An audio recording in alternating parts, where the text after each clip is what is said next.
بسم اللہ الرحمن الرحیم۔ السلام علیکم دوستو، بابری مسجد کو شہید کرنے، اس کی باقیات ختم کرنے کے لیے تیاریاں شروع ہو چکی ہیں اور اس پر کام کا آغاز بھی ہو چکا ہے۔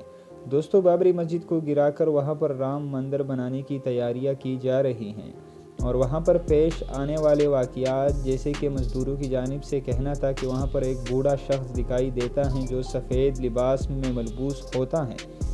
اور اس کا چہرہ ٹھیک سے دکھائی نہیں دیتا کیونکہ اس کے چہرے پر نور ہوتا ہے۔ دوستو، کہا جا رہا ہے کہ مزدور وہاں پر کام کرنے سے خوف کھاتے ہیں اور کوئی بھی مزدور بابری مسجد کی حدود میں اندر داخل ہونے کے لیے تیار نہیں ہے۔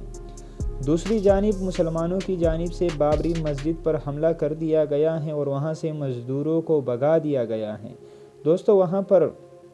جو کرین اور بلڈوزر لائے گئے تھے، مسلمانوں نے اس کے بھی آگ لگا دی۔ دوستو، خبریں آ رہی ہیں کہ قریبی گاؤں کے مسلمانوں کو جب پتہ چلا کہ بابری مسجد میں سانپ اور وہاں پر ایک بوڑھا شخص دکھائی دیتا ہے، یہ سب کچھ ہوا ہے اور وہاں پر ان کو مزدوروں کو کام کرنے نہیں دیا جا رہا، تو مسلمان بھی جوش میں آ گئے کہ یہ تو ہم حق پر ہیں، اور قریبی گاؤں کے مسلمانوں نے بابری مسجد پر دعویٰ بول دیا اور وہاں پر مزدوروں کو وہاں سے بھگا دیا۔ دوستو، کہا جا رہا ہے کہ جب ہندو انتہا پسند وہاں پر پہنچے تو انہوں کے اور مسلمانوں کے مابین لڑائی ہوئی اور ہندوؤں کو بھی وہاں سے